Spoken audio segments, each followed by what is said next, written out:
Kisah ini terjadi pada tahun 2016. Waktu itu aku baru 3 bulan bekerja di sebuah pabrik garmen yang berada di pinggiran sebuah kabupaten di Jawa Tengah. Pabrik itu cukup besar, namun gak besar-besar banget. Oh ya, namaku Fajar. Informasi saja. Namun, waktu itu kita sebagai penjahit atau karyawan, kadang kita masih bisa disuruh, garmen ya, itu. Namun, waktu itu kita sebagai penjahit atau karyawan, kadang kita masih bisa disuruh-suruh ambil ini itu, atau hanya sekedar mengecek bahan. Tapi biasanya dilakukan pada waktu sore ketika senggang. Tapi nggak tahu kalau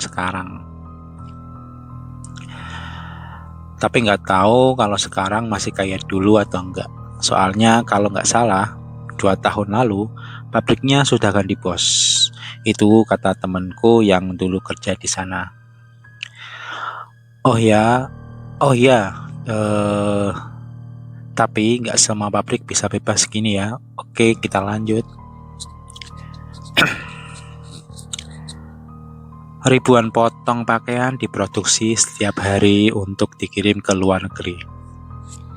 Dari luar, bangunannya terasa seperti pabrik biasa. Yang umumnya bangunan pabrik, gedung produksi berdiri berjajar, gudang kain berada di sisi timur, sedangkan gudang barang jadi berada di bagian belakang. Di pagi hari, suasana sekitar pabrik cukup ramai dan karyawan yang berdatangan menggunakan sepeda motor. Namun menjelang malam, setelah sebagian besar pekerja pulang, suasananya berubah menjadi sunyi. Yang terdengar hanya suara mesin produksi dari line lain yang masih lembur. Line ya guys, line itu apa namanya? Kayak kan ada itu ya guys, kalau di garmen itu ada sewing ya, ada line 1, line 2, line 3. Nah, itu kelompok-kelompok gitu. Nah, oke lanjut. Waktu itu aku ditempatkan di bagian sewing sebagai operator jahit. Rutinitasku hampir sama setiap hari. Masuk pukul 7 pagi, istirahat siang, lalu bekerja lagi sampai sore. Kalau target belum tercapai, kami wajib lembur dan bahkan bisa sampai jam 9 malam. Dan itu pun tidak sering. Sebagai karyawan baru, aku lebih banyak mendengar daripada berbicara. Dari situlah aku mulai mengenal teman-teman satu lainku. Waktu itu, yang paling dekat denganku adalah Mas Budi. Usianya sekitar 35 tahun. Orangnya pendiam, namun ramah. Mas Budi sudah bekerja di pabrik itu sudah cukup lama. Mungkin bisa dibilang Mas Budi adalah senior. Karena pas pertama pabrik itu didirikan dan mulai beroperasi, Mas Budi adalah salah satu karyawan pertama yang kerja di pabrik itu. Di suatu sore, saat kami sedang minum teh di kantin sebelum lembur, Mas Budi tiba-tiba bertanya pelan kepadaku. Jar, kamu pernah ke belakang gudang nggak? Hah? Belum pernah mas? Jawabku sembari menggeleng. Tak bilangin Jar, kalau kamu nggak ada urusan ke sana, jangan ke sana. Sehabis maghrib ya, ucap Mas Budi. Kenapa mas? Banyak ular? Jawabku sambil tertawa kecil. Namun Mas Budi saat itu pasang muka yang serius. Bukan Jar, jawab Mas Budi. Lah terus, kenapa mas? Tanyaku penasaran. Dan Mas Budi hanya menggeleng dan berkata, "Shh." Bentar guys. Dan Mas Budi hanya menggeleng dan berkata, "Shh, gak usah banyak tanya Jar, manut aja."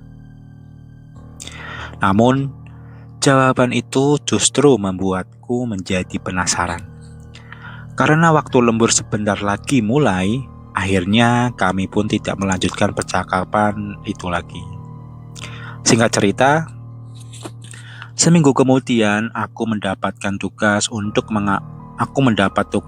mengambil benang di gudang belakang.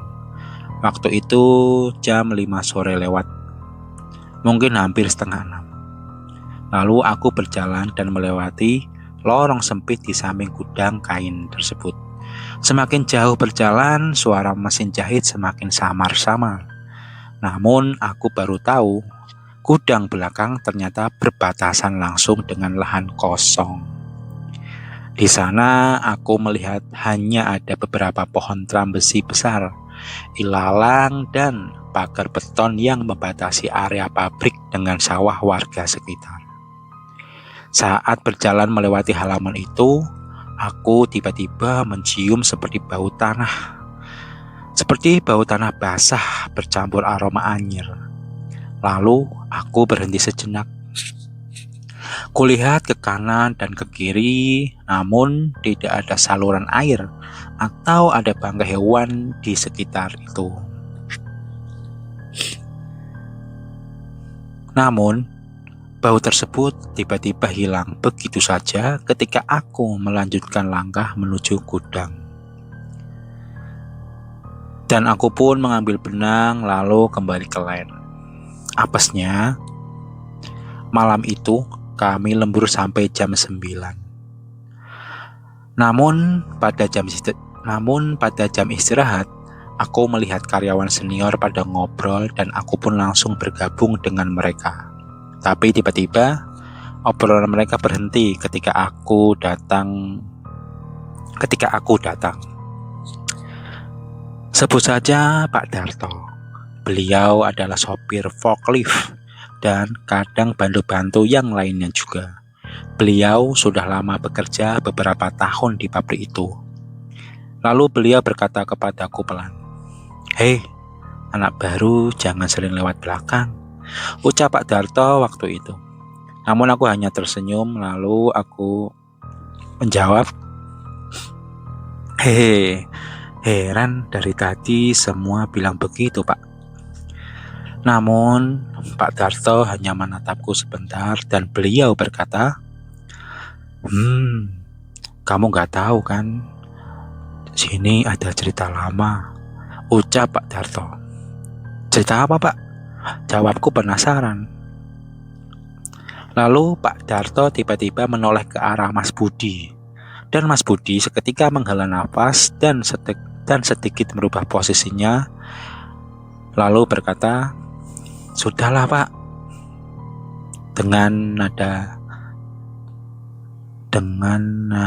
datar. "Sudahlah, Pak," gitu kali ya. Namun Pak Darto akhirnya tetap bercerita. "Dulu sebelum pabrik ini ramai, katanya pemiliknya melakukan ritual. Itu sih masih katanya," ucap Pak Darto dengan ekspresi yang serius. Aku hanya diam dan mencoba mendengarkan cerita dengan baik. Kita kan gak tahu ya, tapi ya konon katanya ada kepala kerbau yang dikubur di belakang pabrik ini, lanjut Pak Darto. Aku sempat tersenyum dan penasaran. "Hah? Serius, Pak? Masa?" ucapku waktu itu. "Iya, katanya sih begitu," jawab Pak Darto. "Emang Bapak lihat sendiri?" tanyaku penasaran. Lalu Pak Darto menggeleng. "Enggak sih, hehehe," jawab Pak Darto sembari meringis kecil. "Lah, kok Bapak tahu? Emang tahu dari mana?" tanyaku kembali. "Dulu dari mandor pertama yang ikut bangun pabrik ini," jawab Pak Darto santai. "Oh iya. Pak Darto tahu karena dari mandor dulu yang pertama kali bangun pabrik kali ya, gitu kan. Oke. Namun saat itu aku tidak terlalu mempercayai cerita Pak Darto. Menurutku hampir semua tempat kerja pasti memiliki cerita semacam itu.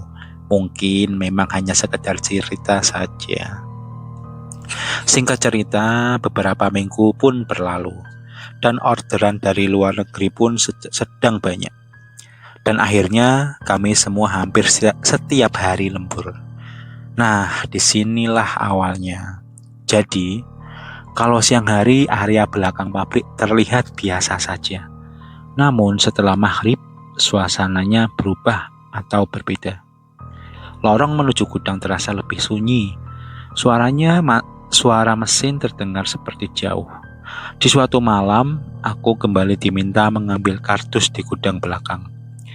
Saat sedang berjalan, terdengar suara langkah kaki di belakangku. Suaranya pelan. Lalu aku mencoba berhenti sejenak. Namun anehnya, suara itu ikut berhenti juga.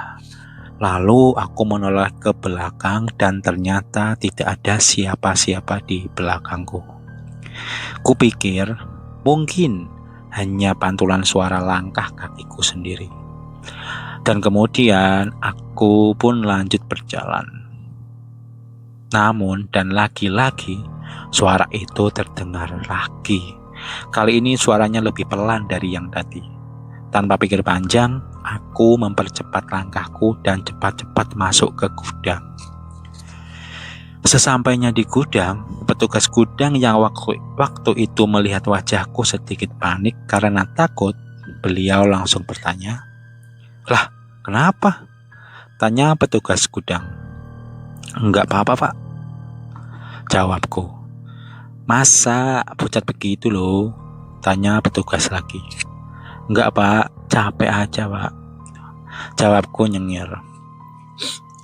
Aku sengaja tidak menceritakan apa yang baru saja ku alami. Dan keesokan harinya, sebut saja Mbak Rina dari bagian QC datang ke line kami. Quick control ya guys, QC, quick control, oke. Waktu itu Mbak Rina terlihat seperti kurang tidur. "Kamu kenapa?" Mas Budi yang tiba-tiba bertanya kepada Mbak Rina. "Gak apa-apa Mas, tadi sore aku tidur di ruang sampling." "Oh, gak apa-apa Mas, tadi sore aku tidur di ruang sampling," jawab Mbak Rina. "Terus?" tanya Mas Budi. "Aneh Mas, pas lagi tidur kayak ada yang manggil namaku loh," jawab Mbak Rina menjelaskan. "Kamu lihat gak siapa?" tanya Mas Budi. "Enggak Mas, soalnya pas ku buka mata gak ada siapa-siapa." Lalu Mas Budi hanya mengangguk pelan, seolah Mas Budi tahu apa yang terjadi waktu itu. Saat itu aku mulai merasa cerita-cerita itu bukan hanya cerita bualan saja atau karangan. Bukan karena ada penampakan yang menyeramkan, tetapi aneh karena pengalaman setiap orang semuanya hampir mirip. Kejadian itu selalu terjadi ketika menjelang malam dan selalu di sekitar area belakang pabrik itu. Memang sulit dijelaskan. Singkat cerita, di hari Jumat sore, hujan turun cukup deras. Tanah di belakang gudang menjadi becek. Aku bersama Mas Budi diminta mengecek beberapa karton yang terkena rembesan air. Saat berjalan melewati halaman belakang, aku kembali mencium aroma anyir yang sama. "Mas," aku memanggil Mas Budi. "Iya," jawab Mas Budi singkat. "Mas, cium bau nggak?" Lalu Mas Budi berhenti dan menghirup napas pelan. "Lagi muncul ya," jawab Mas Budi lirih. "Oh benih, lagi muncul ya." Aku langsung menoleh dan bertanya kepada Mas Budi, "Mas juga cium ya?" Dan Mas Budi hanya mengangguk lalu menjawab, "Dari dulu kadang-kadang sih," jawab Mas Budi. Karena penasaranku, aku pun bertanya lagi kepada Mas Budi, dan Mas Budi hanya menjawab, "Gak tahu Jar," jawab Mas Budi seperti itu. Hujan pun mulai reda, angin berembus pelan. Di tengah suara air yang menetes dari atap gudang, tiba-tiba terdengar bunyi seperti seseorang menginjak tanah. Seperti seseorang menginjak tanah basah. Kami berdua menoleh bersamaan, namun tidak ada siapa-siapa. Ayo balik, ucap Mas Budi pelan deh. Ayo balik, gitu kali ya. Ucap Mas Budi pelan. Aduh, kocak. Oh kan gini guys, dengar suara terus kan. Kami berdua menoleh bersamaan, namun tidak ada siapa-siapa. Tiba-tiba Mas Budi mungkin gini ya guys. Ayo balik, ucap Mas Budi pelan kan gitu. Lanjut. Dan akhirnya kami mempercepat langkah tanpa saling berbicara. Sesampainya di dalam gedung produksi, suara mesin jahit kembali memenuhi telinga. Suasana ramai itu seolah menghapus kesunyian yang baru saja kami rasakan di luar. Namun, malam itu aku tidak bisa berkonsentrasi bekerja. Entah mengapa, pikiranku terus kembali pada cerita Pak Darto tentang kepala kerbau yang konon dikubur di belakang pabrik sebagai syarat agar usaha pemiliknya terus berkembang dan maju. Aku masih belum yakin cerita itu benar, tetapi untuk pertama kalinya sejak bekerja di sana, aku mulai mengerti mengapa hampir semua karyawan senior selalu memilih memutar lewat depan daripada harus melewati gudang belakang setiap kali matahari mulai tenggelam. Singkat cerita lagi, sejak malam ketika aku dan Mas Budi mendengar suara langkah kaki di halaman belakang gudang itu, aku mulai lebih sering memperhatikan kebiasaan para karyawan yang sudah lama bekerja di sini. Karena ada satu hal yang sama. Ketika karyawan lama mengharuskan mereka mengambil barang ke gudang belakang menjelang maghrib, mereka hampir selalu pergi berdua. Bukan karena ada aturan dari perusahaan, melainkan sudah menjadi kebiasaan mereka karena ada suatu hal yang tak bisa dijelaskan. Lalu, di suatu sore aku bertanya kepada Mas Budi. Mas, memang dari dulu sudah seperti ini ya? Tanyaku. Iya Jar, jawab Mas Budi. Emang gak ada yang pernah protes ke perusahaan Mas? Tanyaku lagi. Protes soal apa? Jawab Mas Budi lagi. Soal cerita-cerita itu loh Mas, jawabku. Lalu Mas Budi hanya tersenyum tipis dan menjawab, kalau cuma soal cerita, perusahaan juga nggak bisa ngapa-ngapain Jar. Lalu Mas sendiri percaya? Tanyaku lagi ke Mas Budi. Namun Mas Budi tidak langsung menjawab. Mas Budi waktu itu diam sebentar. Dan lalu Mas Budi bilang, aku lebih percaya sama pengalaman si Jar. Maksudnya? Tanyaku penasaran waktu itu. Jadi ini Jar, selama kerja di sini, aku nggak pernah lihat penampakan. Tapi aku juga nggak bisa menganggap semua kejadian itu cuma kebetulan. Jelas Mas Budi waktu itu. Jawaban itu terus terngiang di kepalaku waktu itu. Bahkan terkadang sampai sekarang kalau mendengar cerita orang-orang yang mengalami kejadian yang serupa. Kalau nggak salah, sekitar 2 minggu kemudian, perusahaan mulai membersihkan lahan kosong di belakang gudang karena lahan kosong tersebut akan dibangun gudang penyimpanan baru karena kapasitas gudang lama sudah penuh. Beberapa alat berat mulai masuk, rumput mulai dibabat, dan pohon-pohon kecil juga ditebangi. Area yang selama bertahun-tahun kosong itu akhirnya mulai digarap.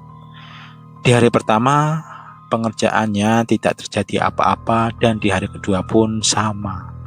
Bahkan berjalan sangat lancar. Namun, pada hari ketiga, saat jam istirahat siang, suasana mendadak ramai. Beberapa pekerja proyek terlihat berkumpul mengelilingi satu titik dan terlihat mandor proyek berbicara dengan manajer pabrik. Dan tak lama kemudian area itu langsung dipasangi garis pembatas. Semua karyawan dilarang mendekat.